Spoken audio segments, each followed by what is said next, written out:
तत्रागारं धनपतिगृहान् उत्तरेणास्मदीयम्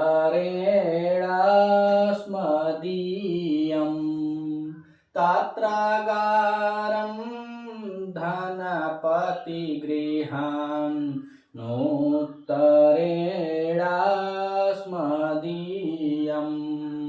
दूरालक्ष्यं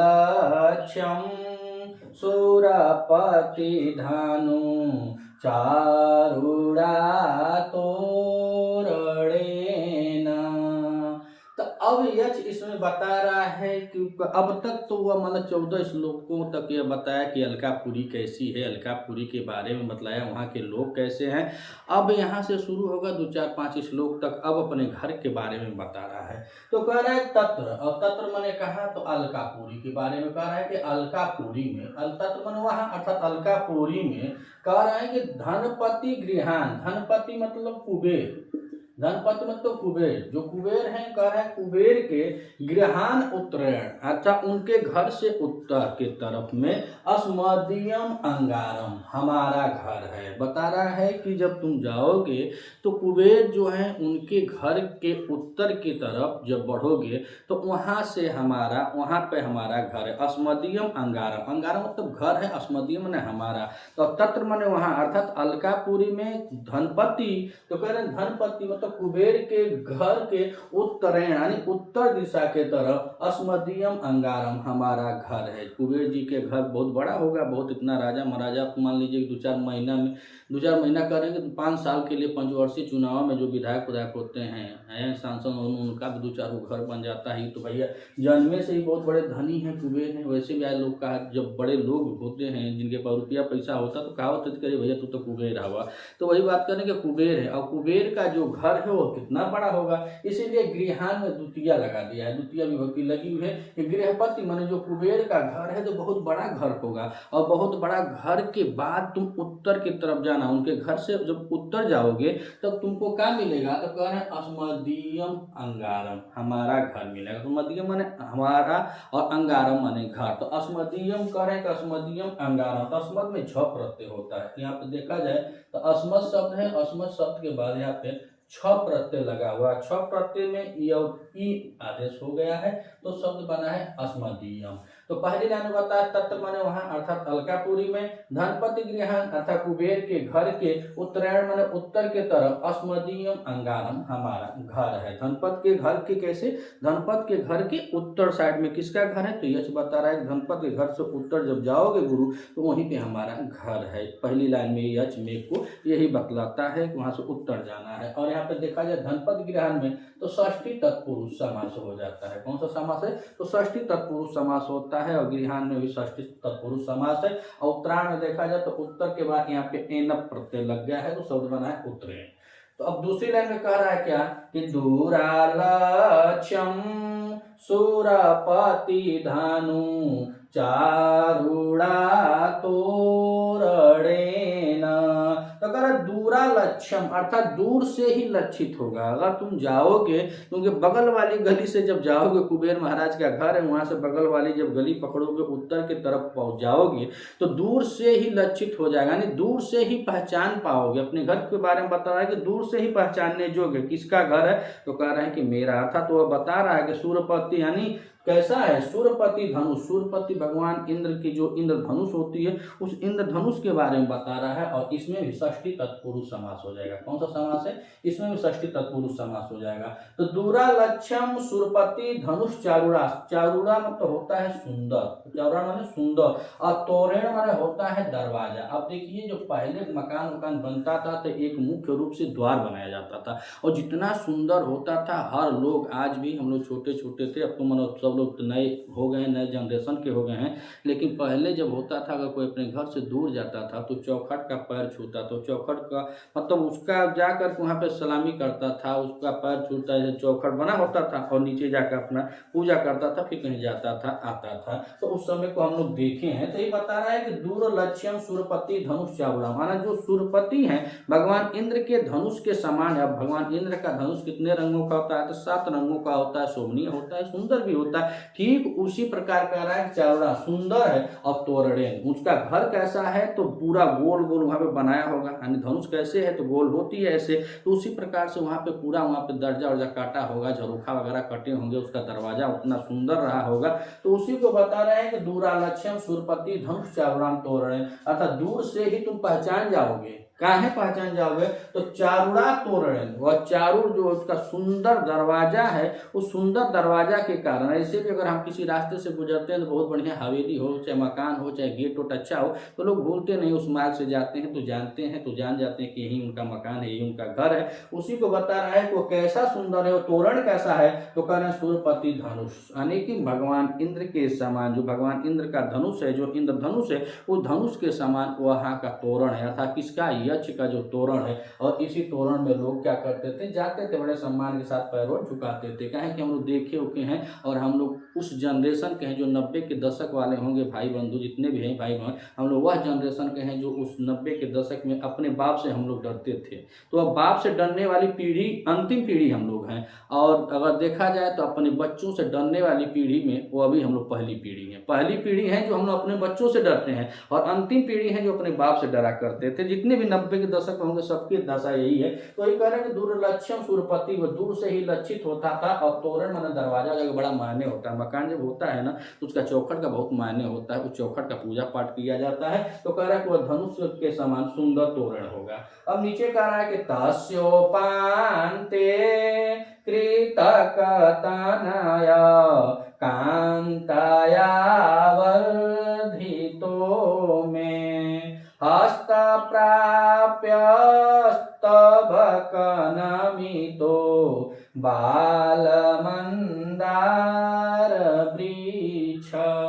तो दो लाइनें बताया कि तुम कुबेर के घर से उत्तर जाना, वहीं पे हमारा घर है, और दूर से ही हमारे घर को पहचान जाओगे। फिर तीसरी लाइन में कह रहा मैं मतलब मेरी, और कांत्या तृतीया विभक्ति लगी है। कांत्या मतलब उसकी पत्नी के द्वारा, वर्धितो माने पाला गया है। और चौथी लाइन में देखिए क्या है तो बाल मंदार वृक्ष है। वह मंदार का जो वृक्ष है वह अभी नाजुक है, छोटा है, बालक है। उसको बता रहा है कि दुल्हनिया भी जल्दी जल्दी आई थी ना, जब जल्दी आई थी, साल 2 साल हुआ था बेचारा, तब तो उसको मिल गया शराब कुबेर जी का, तो छोड़कर चली गई। तो नई नवेली दुल्हन है और वो आई है, तो पाली किसको है तो कह रहे मंदार वृक्ष को पाली है। और मंदार वृक्ष को जब पाली है तो किसके द्वारा पाला गया है तो कह रहे कांतया। मैं मतलब यश कह रहा है कि मेरी कांतया माने मेरी प्रिया, मेरी पत्नी के द्वारा बाल मंदार वर्धितो माने पाला गया है। कौन सा बाल मंदार का वृक्ष है जो पाला गया है। और वर्धितो में देखा जाता है यहाँ पे वृद्ध धातु हो जाएगी। कौन सी धातु है, वृद्ध धातु हो जाती है। और ऋच प्रत्यय होता है, फिर इट का आगम होता है, फिर कत प्रत्यय लगता है, तो शब्द बना है वर्धितो। तो कह रहे कि मैं कांतया वर्धितो, मेरी प्रिया के द्वारा, मेरी पत्नी के द्वारा पाला गया है। क्या पाला गया है तो बाल मंदार वृक्ष, जो छोटा मंदार का वृक्ष है वह उसकी पत्नी के द्वारा पाला गया है। और कैसे पाला गया है तो अब यहाँ पे मंदार वृक्ष के बारे में अब यहाँ पे विशेषण बताएंगे। तो पहला विशेषण बताएंगे कृतक तनया। कृतक माने दत्तक पुत्र, जो गोद लिया जाता है उसको बता रहे हैं कि दत्तक पुत्र ना, तनय माने क्या हो जाएगा, पुत्र हो जाएगा। तो मंदार वृक्ष कैसी उसी कांत्या पाली थी, तो कृतक तनय अर्थात दत्तक पुत्र के जैसे, गोद ले हुए पुत्र के समान बाल मंदार वृक्ष को वह पालती है। और कह रहे हैं कि तस्योपांत, तस्योपांत अर्थात उसी के बगल में जब तुम जाओगे तो यहाँ दरवाजा है, और कहीं भी कोई भी स्त्री जो होती है वो अपने दरवाजे के तरफ, मान लो इस समय तो तुलसी माई का लगा देते हैं, अड़हुल अड़हुल लगा देते हैं, वगैरह वगैरह सब लोग पूजा पाठ करने के लिए कुछ ना कुछ लगाते हैं। लेकिन यह कह रहा है कि मैं कांत्या वर्धितो बाल मंदार वृक्ष। अब नई दुल्हन यहाँ तो घर के अंदर ही लगाई होगी, यानी घर के बाहर नहीं। बड़का गेट तो बता दे बहुत बड़ा गेट है, तोरण है, वहां पे जाओगे दूर से ही लक्षित होगा कि बहुत बड़ा गेट है। लेकिन जब वह अंदर में बता रहा है कि मेरी कांता वर्धितो बाल मंदार वृक्ष, मेरी कांता के द्वारा, मेरी प्रिया, मेरी पत्नी के द्वारा पाला गया है। कौन सा बाल मंदार का वृक्ष है, छोटा सा वृक्ष है। और उस वृक्ष को कैसे पाली है तो कह रहे हैं कृतक तनय अर्थात दत्तक दत्तक पुत्र के समान। और कैसे तो करें, तस्योपांत, उसके पास यानी जो तोरण है, जो दरवाजा है, जो उसका महल है, उसके बगले में है। तस्योपरांत यानी उसके बगल में ही, उसके पास में ही मेरी प्रिया के द्वारा बाल मंदार का वृक्ष दत्तक पुत्र के समान पाला गया है। फिर बाबू नीचे से कह रहे हैं, दूसरा विशेषण कह रहे हैं का कि हस्त प्राप्य तब नमितो। हस्त प्राप्य अर्थात इतना सुकुमार वह वृक्ष है कि जब तुम जाओगे तो ऐसे खड़ा हो जाओगे ना, तो खड़ा होने के बाद उसका जो पुष्प है, कह रहे अस्तबक नमितो, उसका जो पुष्प है वह तुमको मिल जाएगा। वह पुष्प जो है वह गुच्छे में है, और उसके जो गुच्छेदार जो पुष्प है, उन गुच्छेदार पुष्पों के कारण नमित हो गया है, थोड़ा सा झुका होगा बेचारा वो वृक्ष जो है, थोड़ा सा झुक गया है। अब पहले बताया कि बाल मंदार भी है अर्थात नाजुक है, अभी नया नया वृक्ष है, और नया वृक्ष है और उसके बाद उसमें फूल लग गए हैं, और फूल लग गए हैं तो उसको तुम खड़ा हो जाओगे तो हस्त प्राप्त यानी हाथ से ही तुम प्राप्त कर लोगे। और प्राप्त में देखा जाए तो उपसर्ग पूर्वक आप धातु है, और आप धातु के साथ ऋत प्रत्यय लगा है, शब्द बना है प्राप्य। तो कह रहे हस्त प्राप्य, हाथ से ही प्राप्त कर लोगे। जब तुम जाओगे तो ऐसे खड़ा हो जाओगे तो वहां से उसका फूल प्राप्त हो जाएगा। और नमितो कह रहे को झुका भी है, तो नमितो में देखा जाए तो नम धातु है, नम धातु के साथ अड़िच प्रत्यय है, अड़िच प्रत्यय के साथ कत प्रत्यय लगा हुआ, तो शब्द बना है क्या, नमित। यानी यह शब्द तो है नमित, लेकिन यहाँ पे नमितो बताया गया है, तो नमितो बन गया है, ग्रामर का कुछ सूत्र लग गया है। तो हस्त प्राप्य अस्तबक नमितो अर्थात वो हाथों से प्राप्त करने वाला है। किसका, मंदार वृक्ष। जो मंदार वृक्ष है इसका जो पुष्प है वो तुम हाथों से ही प्राप्त कर लोगे, और उस पर जो पुष्प के गुच्छे लगे हुए हैं इसीलिए वो बेचारा का है, नमित है, वो झुका होगा, थोड़ा सा झुका है, और तुम उसको देखोगे किसको, बाल मंदार वृक्ष को। तो अपने घर के बारे में बताता है कि तात्रागारम धनपति गृहा उत्तरेणास्मदीयं दूरालक्ष्यं सुरपति धनुष चारुणातोरणेन। तो तत्र माने वहाँ धनपति गृहान उत्तरायण कुबेर के घर के उत्तर तरफ अस्मदीयम अंगारम हमारा घर है, और हमारा घर क्या है, तो दूरा लक्ष्यम दूर से ही तुम पहचान जाओ, सुरपति धनुष धनुष के समान उसका सुंदर तोरण है, सुंदर दरवाजा है। और फिर कह रहे हैं कि तस्योपान्ते कृतकतानाय कांताया वर्धितो में। तो मतलब मेरी यानी ये कह रहा है कि मेरी कांत्या यानी तृतीयांत मेरी कांत्या के द्वारा वर्धितो माने पाला गया है का बाल मंदार वृक्ष है। और बाल मंदार वृक्ष को कैसे पाली है, कि कृतक तनया गोद लिए हुए पुत्र के समान, तस्योपांत अर्थात इस तोरण के बगल में ही गोद लिए गए पुत्र के समान अर्थात दत्तक पुत्र के समान, कांत्या माने मेरी प्रियतमा मेरी पत्नी के द्वारा पाला गया है। कौन सा, मंदार वृक्ष। और मंदार वृक्ष कैसा है, तो हस्त प्राप्य अस्तबक नमितो उसको हाथ से ही तुम प्राप्त कर लोगे। उस पे क्या है, पुष्प के गुच्छे लगे हुए हैं। और यहाँ पे तृतीय तत्पुरुष समास होगा, हस्ते प्राप्त में देखा जाए तो तृतीय तत्पुरुष समास हो जाएगा ना। हाथों के द्वारा जिसको प्राप्त कर सकते हो, हाथों से जिसको स्पर्श कर सकते हो, वही बता रहा है कि हस्तेन प्राप्य अर्थात हाथों के द्वारा उसको तुम क्या कर सकते हो, प्राप्त कर सकते हो। और अस्तबक यानी पुष्पों का गुच्छा है, इसमें देखा जाए तो कर्मधारय समास हो जाएगा।